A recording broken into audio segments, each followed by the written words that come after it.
3그리고 4주의 일진사주명리학 제1990강 시작하겠습니다.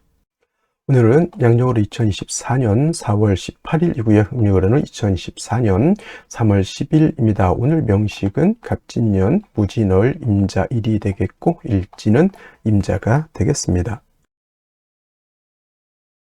자, 사주팔자를 분석함에 있어 제일 중요한 것 일주의 천간, 즉 일간이 가장 중요하다라고 하는 것. 일간과 다음으로 중요한 것은 월주의 지지를 말하죠. 월령이라고 합니다. 월령, 월지라고도 하고요. 원이라고도 이렇게 표현을 하는데 일간과 월령 가장 중요한 글자가 되겠습니다. 오늘 일간 임이라고 하는 천간이 일간이 되겠습니다. 임이라고 하는 천간 10개의 천간 중에서 9번째 천간이 되겠고요. 임이라고 하는 천간 5행으로 구분하게 되면 수가 됩니다. 임수가 되는 것이죠. 자, 목화토금수라고 하는 것, 목이라고 하는 것은 나무가 되는 것이고, 그 다음에 화라고 하는 것은 불, 토라고 하는 것은 흙, 금이라고 하는 것은 쇠, 그 다음에 수라고 하는 것은 물이죠. 물인데 눈으로 봤을 때는 현상학적으로 물성으로 봤을 때는 물로 보지만은 기운으로 봤을 때는 냉기죠. 냉기, 차가운 한기를 말하는데 좀 오싹하네. 이거는 금의 기운은 숙살 기운을 말하는 것이고 수가 말하는 냉기, 한기라고 하는 것은 유튜브 같은 데 이렇게 보게 되면 사람이 진짜 실질적으로 사는데 어느 정도 온도냐면 영하 72도에서도 사람이 살고 있는 곳이 있습니다. 이렇게 혹한의 차가운 기운을 갖다가 수라고 하고요. 천하를 다 얼게 만들어 버리는 그러한 기운이 바로 수의 기운이다라고 볼 수가 있습니다. 천간으로 수라고 하는 것, 이러한 기운, 임수, 계수가 수가 되는 것인데 계절로 봤을 때 이렇게 냉기, 한기가 강한 계절은 바로 겨울이 되는 것이죠. 천간으로는 임수, 계수가 겨울이라고 보면 지지로는 해월, 자월, 축월이라고 하는 북방이 바로 수가 왕한 수왕절이면서 계절로는 겨울이 된다라고 볼 수가 있습니다. 자, 겨울이라고 하는 것, 수가 왕한 계절, 수라고 하는 것은 색깔로 보면 흑색이 되는 것이고요. 그 다음에 주관하는 시는 현무라고 하는 상상 속에 그런 동물이 되는데, 자, 색깔로 봤을 때 목이라고 하는 것은 청색, 화라고 하는 것은 적색, 토라고 하는 것은 노랑색, 황색이라고 하죠. 그 다음에 금은 백색, 수는 예를 들면은 지금 말씀드렸던 흑색인데 수가 용신이다 그러면 어떻게 돼요? 흑색을 많이 입어라 이렇게 말씀하시는 분들도 있고, 수가 용신일 때는 금이 수로 생겨지니까 흰색과 검정색을 섞어 입어도 되겠다라는 또 추측도 해볼 수가 있겠죠. 그래서 목화토금수라고 하는 것의 색깔이 5가지 색깔이죠. 청색, 적색, 백색, 흑색, 황색인데, 자, 흰색에다가 검정색 색금은 회색이 될 것이고요. 파랑색에다가 빨간색 더하면 보라색이 될 것이고요. 여러 가지 색의 조합이 나오죠. 그래서 목화토금수의 색은 그냥 단일하게 5가지 색깔이 아니라 서로가 이렇게 섞이게 되면 무한한 색깔을 나타낼 수 있다. 그래서 색의 삼원색, 빛의 삼원색이 있듯이 그 3가지 색깔이 어떻게 조화를 이루느냐에 따라서 모든 색깔을 만들어낼 수 있듯이 여러분들 목화토금수 색깔 5가지밖에 없네요 이렇게 생각하시면은 조금 시야가 좀 좁으신 거고요. 목화토금수 색깔을 갖다가 여러 가지 다각도로 활용하시는 것도 하나의 방법이다 이렇게 보시면 좋겠습니다. 또 오상이라고 하는 인의 예지신으로 이렇게 봤을 때 목이라고 하는 것은 인자함, 인을 뜻한다라고 그랬고요. 금이라고 하는 것은 의로움, 의를 뜻한다고 했고, 화는 예절, 빛이 있고 밝음이 있을 때 예절이 돋보인다라고 하는 개념으로서 화는 예절, 토라고 하는 것은 절대 움직이지 않고 믿음, 그죠? 항상 그 자리에 그 상태에서 우리를 포옹해주고 우리를 안아줄 것이라고 하는 그런 믿음이 있는 것이 토가 되는 것이고, 수라고 하는 것은 지혜를 뜻하죠. 물이라고 하는 것은 특정한 형태가 없습니다. 동그란 곳에 넣으면 동그래지고, 그 다음에 네모난 틀에 넣으면 네모래지는 것이 수고요. 수라고 하는 것은 항상 위에서 아래로 흐르게 돼 있고, 물론 전기를 이용해서 펌프로서 위로 쏘아 올릴 수는 있지만 결국에는 올라가서 무한대로 올라가지 않죠. 어느 순간 올라가게 되면 밑으로 떨어진다라고 하는 것. 그래서 수라고 하는 것은 순리를 따른다라고 하는 개념으로도 우리가 이해할 수가 있고, 물이라고 하는 것은 밑으로 흐를 때 막아버리면 영원히 막히는 것이 아니라 어느 정도 되게 되면 물이라고 하는 것은 좌회해서 갈 수도 있고 우회해서 갈 수도 있고 막아놓은 것을 넘어서 갈 수도 있다라고 하는 것. 그래서 목화 토금수 중에서 가장 큰 힘을 가지고 있는 것은 아마도 물이 아닐까. 물의 힘이라고 하는 것은 엄청납니다. 큰 건물을 갖다가 뒤틀리게 만들 수도 있는 것이고, 그 다음에 물난리, 댐이 한번 폭파돼서 물난리가 나면 진짜 남아날 거 없이 다 그렇게 휩쓸고 내려갈 수도 있고, 그 다음에 금광석을 자를 때 금광석이라고 하는 것이 굉장히 단단하잖아요. 금광석. 이거를 자르는 것이 바로 물로 자른다라고 하는 거. 물 가지고 쇠도 자를 수가 있겠고요. 못 자르는 것이 없다 이렇게 합니다. 그래서 물을 고압으로 틀게 되면은 엄청난 파괴력을 가지고 있는 것이 수라고 하는 것. 그래서 수라고 하는 것이 되게 물르고 그냥 뭐 강도가 없을 것 같지만 물이라고 하는 것은 그만큼 강한 힘을 가지고 있다. 그래서 임수일간들이 왕할 때는 대체적으로 사람이 잔잔해 보인다 하더라도 속에는 엄청난 힘과 파워를 가지고 있는 것이 또 수일간, 특히나 임수일간이 왕할 때는 그러한 특성을 가지고 있다라고 하는 것을 꼭 명심해 두시기 바랍니다. 또 이 수라고 하는 오행을 다시 두 가지로 구분해 볼 수가 있겠죠. 음과 양으로 구분해 볼 수가 있는데, 자, 음과 양으로 구분할 때 음양이라고 하는 것은 서로 대조되고 상대되는 것이지만은 누차에 걸쳐 강조하지만 음은 양이 없으면 존재할 수 없는 것이고요. 양은 또 음이 없으면 존재할 수 없습니다. 음이 여자라고 봤을 때 양은 남자죠. 여자는 남자 없이 존립할 수가 없겠고, 남자 역시 음이 없으면 존립할 수가 없습니다. 착함이 있어야 악함이 있는 것이고요. 악함이 있어야 선함이 돋보이는 것이다. 밤이 있어야 낮이 있는 것이고, 낮이 있어야 밤이 있는 것이다. 이렇게 생각하시면 되겠죠. 그래서 수라고 하는 것은 양수가 있고 음수가 있는데, 오늘 공부하게 되는 임수는 양수가 되는 것이고, 내일 공부하게 되는 음수인 어떤 수가 있습니까? 개수가 있죠. 개수는 같은 수라 하더라도 음의 기운을 가지고 있는 수가 되겠습니다. 그래서 같은 오행 수라 하더라도 개수는 음의 기운, 그 다음에 양수는 임수는 양의 기운을 가지고 있는데, 양수는 우리가 물상의 비유를 하게 되면 대해수라고 해서 바다라든가 강호수 같은 것에 우리가 비유를 많이 하죠. 물 중에서 가장 큰 물이 어떤 거예요? 바다죠. 그 다음에 강 또는 뭐 호수 같은 거. 호수, 외국에 있는 호수 중에는 우리나라 한반도 정도의 크기가 되는 호수도 있다고 합니다. 거의 뭐 수평선을 볼 수 있는 호수죠. 그런 경우 우리는 뭐 백운호수 뭐 이런 호수인데 돌 던지면 건너갈 것 같은 정도, 뭐 그 정도는 솔직히 우리 그 비유를 하자면 그 정도는 호수라기보다는 개수에 가깝죠. 개수. 임수라고 하는 개념, 그렇게 방대하고 큰 개념의 물이다라고 봤을 때 음수인 개수는 작은 물입니다. 우로수라고 하죠. 하늘에서 내리는 비라든가 이슬 같은 개념, 옹달샘 같은 개념으로도 볼 수가 있겠고, 사람이 먹을 수 있는 음영수 같은 개념, 그 다음에 하늘에 치성을 드릴 때 쓰는 정화수 같은 개념, 캐톨릭에서 뭐 할 때 쓰는 성수 같은 개념으로 볼 수가 있습니다. 그래서 개수라고 하는 것은 작고 맑고 깨끗한 물이다라고 봤을 때, 그렇다고 임수가 더럽냐? 그런 건 아니고요. 임수는 개수에 비해서 방대하고 큰 물이다라고 이렇게 봤을 때, 임수는 큰 물이기 때문에 그냥 잔잔했을 때는 상관이 없겠지만, 신왕하게 되면, 임수가 왕해지게 되면 어떤 성질? 충분지성이라고 해서 임수는 큰 물이 요동을 치게 되면 물이 범람할 우려가 있게 됩니다. 바다로 치면 쓰나미가 일거나 큰 해일이 일어서 엄청난 피해를 일으키는 것 같고, 강호수 같은 경우에는 물이 많아지게 되면 뚝을 무너뜨리고 범람하죠. 주변에 있는 뭐 밭이라든가 집이라든가 축사라든가 완전 쑥대 밭을 만들어 버립니다. 그래서 임수라고 하는 것이 왕할 때는 이 충분한 성질, 물이 범람하고자 하는 이러한 성질을 갖다가 쓰나미, 해일이 일어나는 이러한 엄청난 힘을 갖다가 조절시켜주는 적절히 억제시켜주는 것이 필요하겠죠. 이것이 바로 뭐다? 무토라고 하는 것이 있어서 임수를 갖다가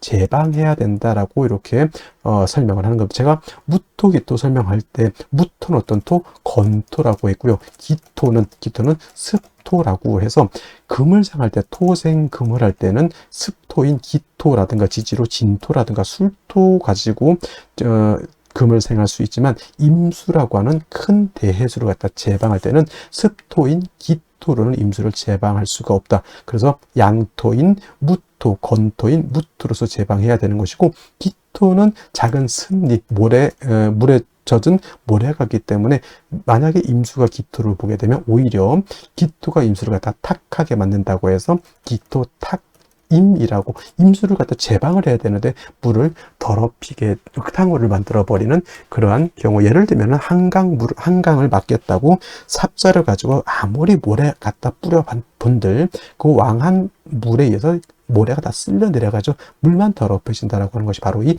기토탁임이라고 하는 겁니다. 그래서 임수가 왕할 때는 무토로서 임수를 제방하게 되고, 그 다음에 병화로서 조후해야 된다. 선생님, 병화는 왜 씁니까? 이렇게 말씀을 드린다면, 자, 임수가 지금 무토를 쓸 때는 임수가 신왕할 때 무토를 쓰는 것이죠. 임수가 약한 경우에는 무토를 쓰지 못합니다. 자, 토극수합니다. 토라고 하는 것이 수를 극하죠.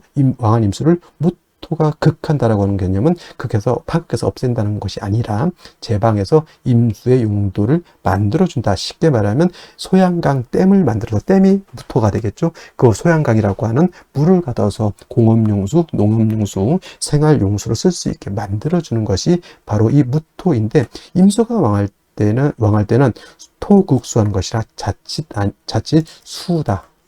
물이 많으면 토가 붕괴되는 그러한 현상이 나타날 수 있기 때문에 임수가 왕할 때 무토를 쓸 때는 반드시 병화로서 무토를 갖다가 화생토해서 토를 도와줘야 되는 필요성이 있겠고요. 또 한 가지 뭐다? 수는 뭐라고 그랬습니까? 물이지만 기운으로 봤을 때는 냉기, 한기라고 이렇게 말씀을 드렸죠. 물이 많아질수록, 임수가 왕해지면 왕해질수록 물이 많아지는 것도 해당이 되겠지만, 기온이 영하 10도, 영하 20도, 더 왕해지면 영하 40도, 영하 50도까지 크게 떨어지면 물도 얼고 나무도 얼고 토도 얼고 다 결빙되게 됩니다. 얼면 용도가 없습니다. 그래서 무토로서 왕한 임수를 이렇게 제방할 때는 병화라고 하는 것으로서 토도 도와줘야 되지만, 물이 왕해서 냉기가 심해지면 안 되니까 차가운 그런 기운을 갖다가 따뜻하게 조후해주는 용도로서 무토 병화를 같이 써야 된다라고 하는 것이 핵심 포인트가 되겠고요.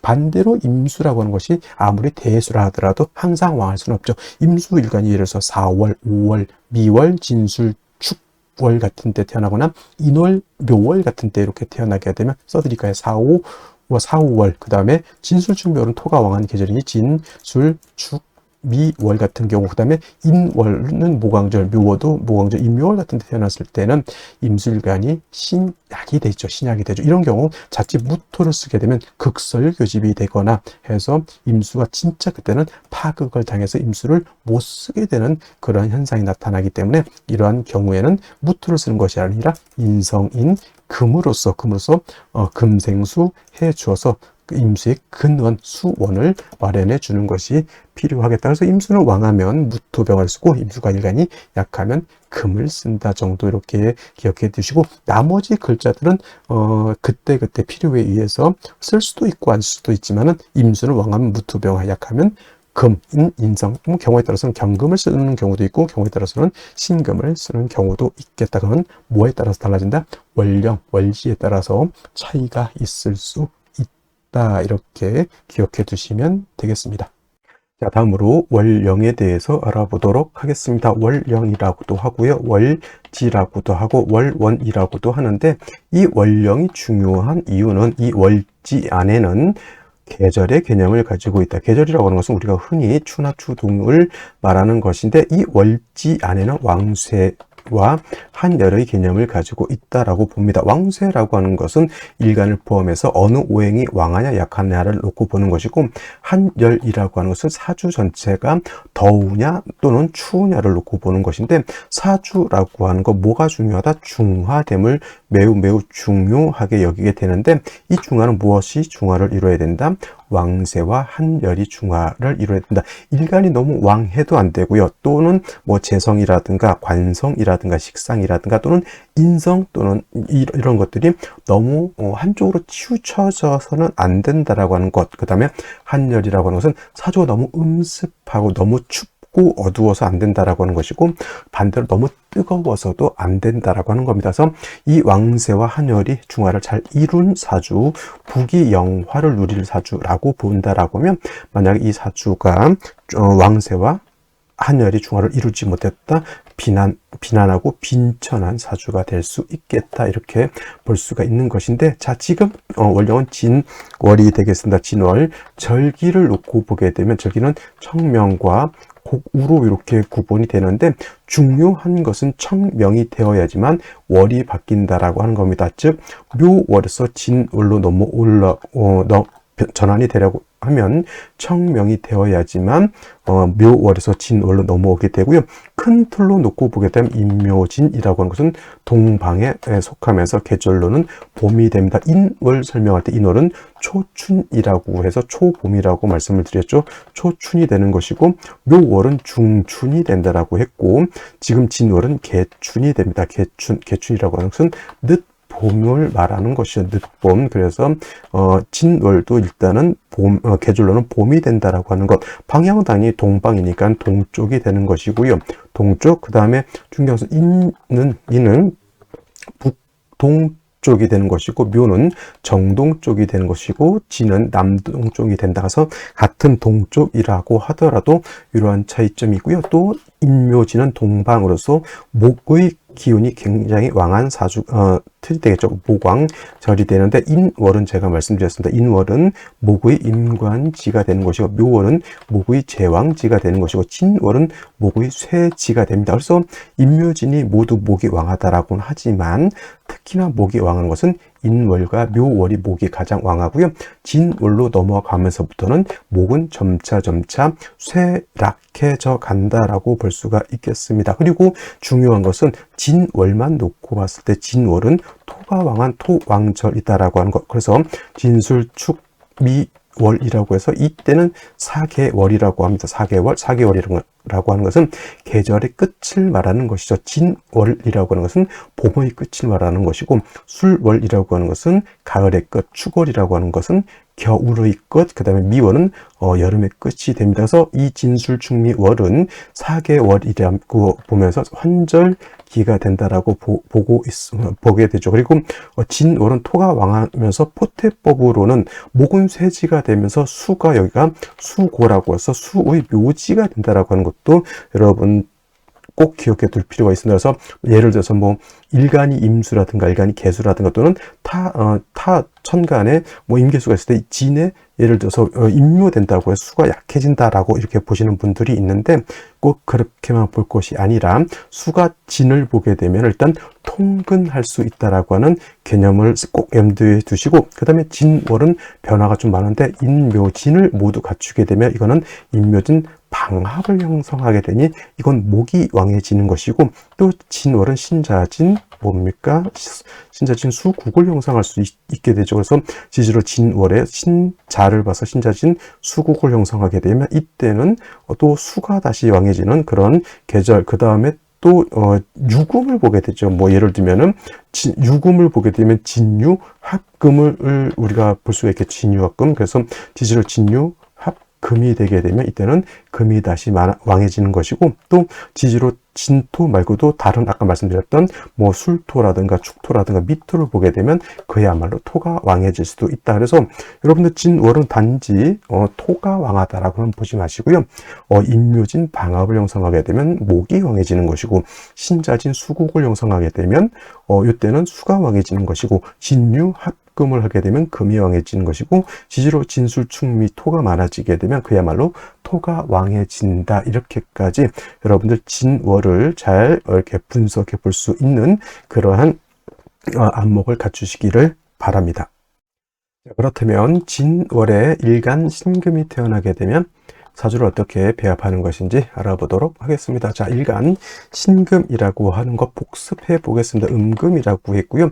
신금 같은 경우에는 보석이라든가 주옥 같은 거, 도자기라든가 이런 걸로 볼 수 있죠. 양금인 경금이 땅속에서 금방 캐는 강철이라든가 또는 무쇠 같다라고 하면 그 강철 무쇠를 잘 단련해서 기물을 만들게 되면 요 신금이 된다라고도 이렇게 설명을 할 수가 있겠습니다. 일단 중요한 것은 경금은 원철이기 때문에 단련해서 기물을 만들어야 된다고 하면, 일단 신금은 여러분들 반지, 귀걸이, 여러 가지 장신구와 같은 보석, 주옥과 같은 것이기 때문에 다시 화를 봐서 신금을 단련할 필요가 있다 없다.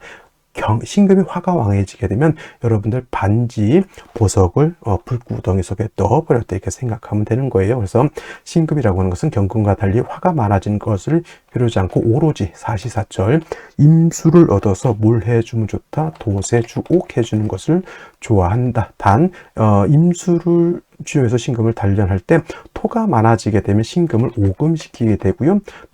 또는 심한 경우 토다 매금도 될 수가 있겠고, 그 다음에 임수를 용신을 쓰는데 토가 많아지게 되면 임수를 갖다 탁수로 만들게 되거나 또는 임수를 파극할 수도 있다라고 하는 문제가 있다라는 것을 염두에 두고 보시면, 원령 자체가 진월이 되겠습니다. 진월은 물론 말씀드렸던 것처럼 토가 왕한 토왕절이지만은 진토는 술토라든가 술토나 미토와 달리 진토는 습토가 되죠. 습토라야지만 생금이 가능하다. 그래서 토를 생할 수 있는 지지토는 축토와 지금의 진토라야지만 금을 생할 수 있겠고, 미토라든가 또는 술토 같은 경우에는 금을 생할 수 없습니다. 마른 땅, 건토는 금을 생할 수 없다 이렇게 보는 것이죠. 그래서 신금이 진월에 태어나게 되면 물론 제 신금 자체가 원령의 통근은 되지 않는다 하더라도 습토인 어머니 인성이 나를 생해주게 되니 이를 갖다가 모왕 자상이라고 해서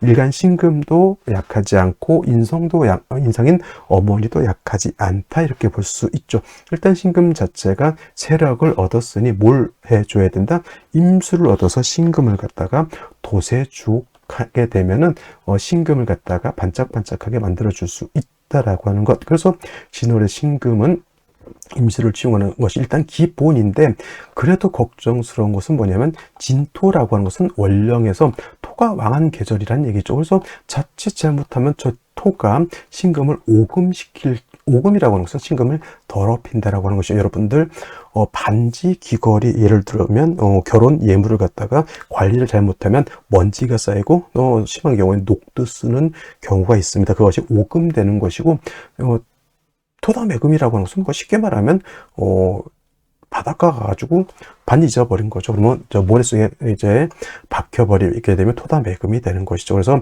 원령 자체가 토가 왕하기 때문에 만약에라도 무토 같은 것이 천간에 투출하게 되면 무토는 신금을 토다매금하는 것이고 임수를 파극하게 되는 것이다라고 하는 문제점. 그 다음에 기토가 투출하게 되면 신금을 오금하는 것이고 기토를 하게 된다. 기토탁임이라고 하죠. 그래서 신금 일간이 진월이 되어서 임수 쓰는 것은 당연지사이지만 그 다음에 신금이라든가 임수가 더럽혀지거나 매금되는 것을 막기 위해서는 간목이라고 하는 것을 얻어서 토를 갖다가 억제시켜 준다라고 하면 토가 신금을 더럽히는 것, 임수를 탁하게 하는 것을 미연에 방지할 수 있겠다 이렇게 볼 수가 있는 겁니다. 그래서 진월의 신금은 임수로서 신금을 도세주옥하고 간목으로서 토를 갖다가 억제시켜 준다라고 하면 진월의 신금이 중화를 이룰 수 있다 이렇게 볼 수 있습니다. 자, 다시 오늘의 명식을 살펴보도록 하겠습니다. 자, 일간, 임수 일간이 되겠고요.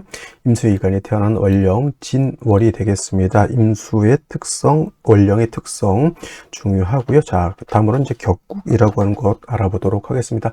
격국이라고 하는 것은 쉽게 말하면 사주가 어떻게 구성되어 있느냐를 놓고 보는 것이다. 사주의 틀을 보는 것이고요. 사주의 오행이 어떻게 상생과 상극을 주고 받으면서 중화를 잘 이루고 있느냐 이거를 본다 이렇게 생각하시면 되겠고요. 또 격국을 본다라고 하는 것은 반드시 보다 용신이라고 하는 개념을 추론해내기 위해서 격국을 본다 이렇게 보시면 되겠습니다. 자, 임수라고 하는 것 양수가 될 것이고요. 임수는 양수, 개수는 음수 이렇게 되어 있죠. 자, 월지 있는 진토는 양토가 되겠습니다. 양 대 양의 관계가 성립이 되는데, 자, 토라고 하는 것은 수를 극하는 역할을 하게 됩니다. 그래서 월지 있는 진토가 임수를 극하게 되니 임수인 나의 입장에서는 나를 극하는 글자가 월지 있는 것이죠. 극아자라고 하고요. 극아자라고 하는 것은 관성이라고 합니다. 관성은 뭐냐?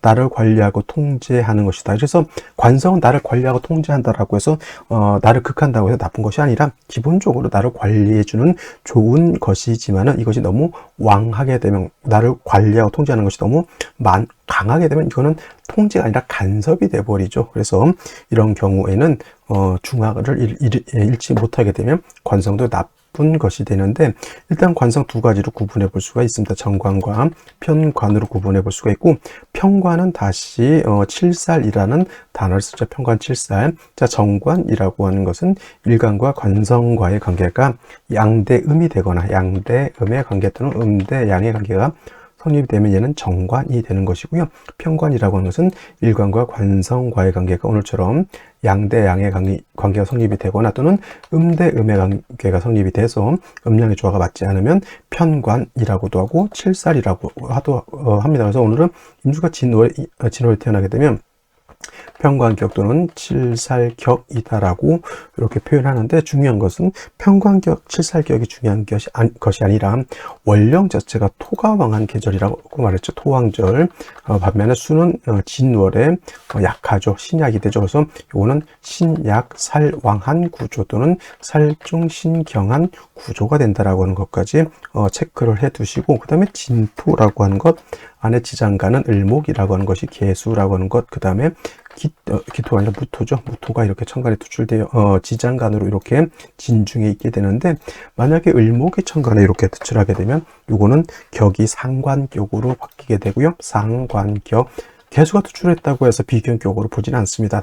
단지 개수가 투출하게 되면 그냥 편관격 이렇게 그냥 보시면 될 것입니다. 그래서 이렇게 을목이 투출하게 되면 상관격이 될 수도 있고, 당연히 무토가 투출하게 되면 원한적인 편관 칠살격이 된다 이렇게 보시면 되겠습니다. 근데 오늘 같은 경우에는 월간에 이렇게 무토가 투출되어 있기 때문에 진중무토가 월간에 투출되어 있죠. 원한적인 편관 칠살격에 살중신경하다, 즉 일간이 약하고 살이 매우 왕하다 이렇게 보는 겁니다. 그래서 진월에 임수가 태어나게 되면 일간이 약하고 살이 왕하니까 저 칠살을 갖다가 제거하거나 또는 화살을 해야 되는데, 화살을 한다라고 하는 것은 인성을 지용하는 것이고, 그 다음에 제한다라고 하는 것은 식신 또는 상관을 지용하게 되는데, 월령 자체의 임수가 일단은 약하다 하더라도 뭘 할 수 있죠? 진에 통근할 수가 있습니다. 통근. 그래서 이런 경우에는 일간 자체가 어느 정도 근기는 있다라고 볼 수가 있기 때문에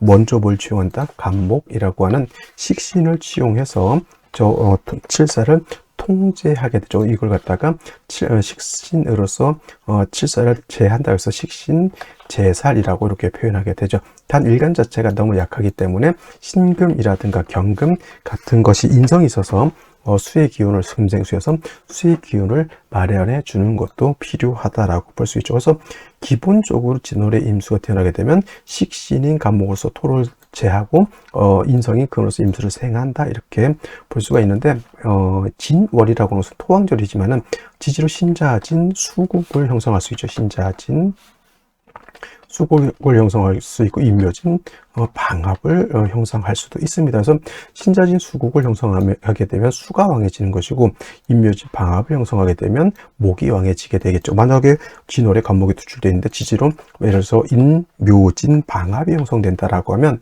요거는 토왕절임에도 불구하고 식신이 왕하죠. 그래서 목이 너무 왕하기 때문에 오히려 설기태과에 토가 나를 극하니까 극설교집이 될 수도 있고요. 또는 반대로 금방 말씀드렸던 것처럼 신자진 수국을 형성할 수도 있습니다. 이렇게 되면 오히려 토왕절이다 하더라도 일간 자체가 매우 세력을 얻게 되죠. 이런 경우에는 예외적으로 간목하고 인성을 쓰는 것이 아니라 무토 병화를 쓸 수도 있다라고 볼 수가 있는 겁니다. 그래서 기본적으로 진월의 임수는 간목하고 인성, 금을 쓰되 상황에 따라서 달리 본다 이렇게 정리해 주시면 되겠는데, 자, 월간에 무토가 투출되어 있다라고 말씀드렸죠. 원한적인 이렇게만 보게 되면 칠살격의 신약살왕이죠.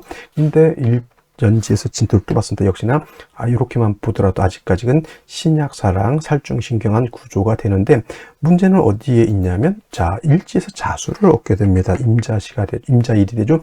이 자수는 신을 끌어당기게 되죠. 아까 말했던 신자진 수국 중에서 신금이 빠져 있게 되지만 이렇게 자진만 있다 하더라도 반합이 형성됩니다. 그러면 이거 의외로 임수 자체가 세력을 크게 얻었다라고 볼 수 있죠. 그러면은 자진합이 되기 때문에 수가 강해지게 되면 오히려 무토로서 임수를 제하는 쪽으로, 그 다음에 병화로서 조후하는 쪽으로 가는 것이 필요하겠다. 특히나 시에서도 금수를 보게 되면 더욱더 무토를 취용하게 되는데, 요거 문제가 뭐가 되냐면, 기본적으로 아까는 간목이 필요하다라고 했지만 오히려 이 경우에는 무토를 생하고 무토를 극하면 안 되게 됩니다. 그래서 요거는 식신이 이 무토를 극하는 것이 좋지 못하죠. 이게 제살태과가 될 수 있다라고 보게 되는 겁니다. 그래서 오늘은 좀 격국이 달라져서 간목 신금을 쓰는 구조가 아니라 무토 병화를 쓰는 구조가 되는데, 무토 옆에 간목이 첩신돼서 무토를 극하는 것은 좋다 나쁘다. 오늘 명식은 예외적으로 간목을 치용하지 않는다, 이렇게 보시면 되겠습니다. 자, 그러면 생시를 보면서 정리를 한번 해보도록 하겠습니다.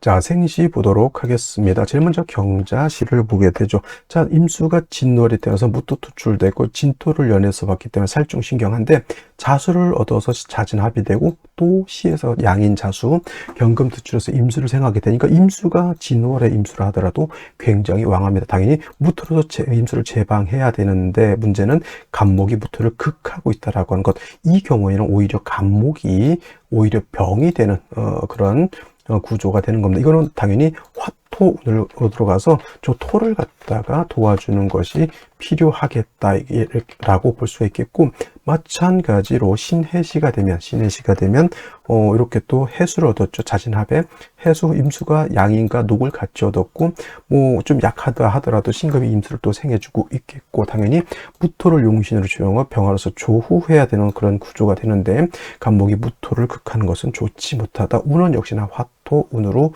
가는 것이 좋겠고요. 임인시가 되게 되면은 역시나 천간에 다시 시간에 임수 투출되어 있죠. 자진합은 깨지지 않고 합을 하고 있습니다. 그죠? 그러면 이것도 마찬가지로 수가 왕하다라고 보게 되겠고, 무토를 용신으로 쓸 것이냐 간목을 용신으로 쓸 것이냐라고 봤을 때, 이거는 임수가 왕하면 둘 중에 하나를 쓸 때 관을 먼저 치용한다라고 생각하시면 돼요. 근데 이 간목이 인의 뿌리를 듣고 왕하니까 이 칠살 용신을 써야 될 이것을 갖다 극하게 되죠. 인중병화로서 오히려 무토를 생해줘야 된다. 역시나 화토운으로 가는 것이 바람직하다, 이렇게 볼 수가 있겠고요. 또 어떤 생시를 볼까요? 갑진시가 되게 되면은 자진합, 토가 이거 3개가 된다 하더라도 이 자수 하나로 인해서 수가 굉장히 세력을 얻게 된다라고 볼 수 있죠. 상황에 따라서 요 정도가 된다고 하면 토도 세력을 얻었다라고도 볼 수 있어요. 하지만 화가 없다라고 하는 단점이 있다라고 하는 것. 그래서 이거는 화가 없기 때문에 수운으로 가는 것은 크게 바람직하지 않다. 그래서 목화운이 역시나 길하다라고 볼 수가 있겠고, 병오시는 절대 선택해서는 안 되는 것이 뭐냐면 좌우충이 되겠죠. 아무리 무토용신의 병화로 무토를 생해준다 하더라도 좌우상충이 되게 되면은 자수가 깨져버리면 이거는 오히려 임수가 신약이 돼버린다라고 하는 것. 좌우충 때문에 오히려 이거는 무토를 간목으로 제해야 되는 그런 구조가 되는 것이다. 그리고 좌우충이 되는 순간 사주는 격국 자체가 완전히 박살이 나 있기 때문에 결코 좋게 볼 수 있는 사주가 아니다라고 보시면 되겠고, 무신시가 되게 되면 아까 말씀드렸죠. 이거는 완전히 신자진 수국을 완벽하게 짜고 있고요. 무토가 투출돼서 두 무토가 임수를 제하는 것은 나쁘지 않지만, 이때도 역시나 뭐가 병이 된다?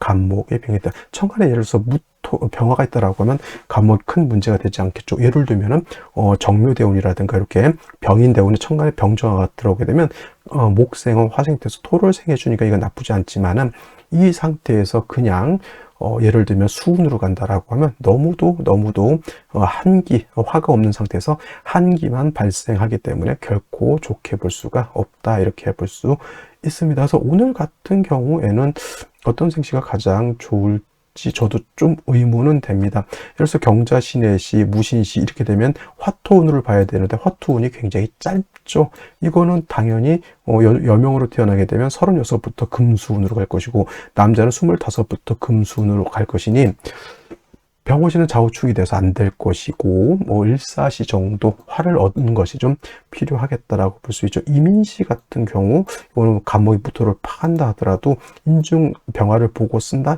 이것도 좀 많이 애매합니다. 그래서 오늘 같은 경우 저는 그냥 추천드릴 수 있는 거, 만약에 좌우충만 되지 않았더라고 하면 저는 병오시를 선택하는 것을 좋게 볼 것이나, 좌우충 때문에 이게 안 된다고 보니 이거는 을목이 있다 하더라도 이거는 을사시를 선택하는 것이 가장 바람직하다, 이렇게 볼 수가 있겠습니다. 그래서 오늘 같은 경우에는 일단 3주까지만 봤을 때 자진합에 사주가 음습한데 화가 없다라고 하는 단점이 있다라고 하는 것, 이런 단점을 볼 수 있어야지만 대운을 명확하게 볼 수 있게 되는 것이다. 여기까지 설명을 드리고요. 저는 내일 또 찾아뵙도록 하겠습니다. 감사합니다.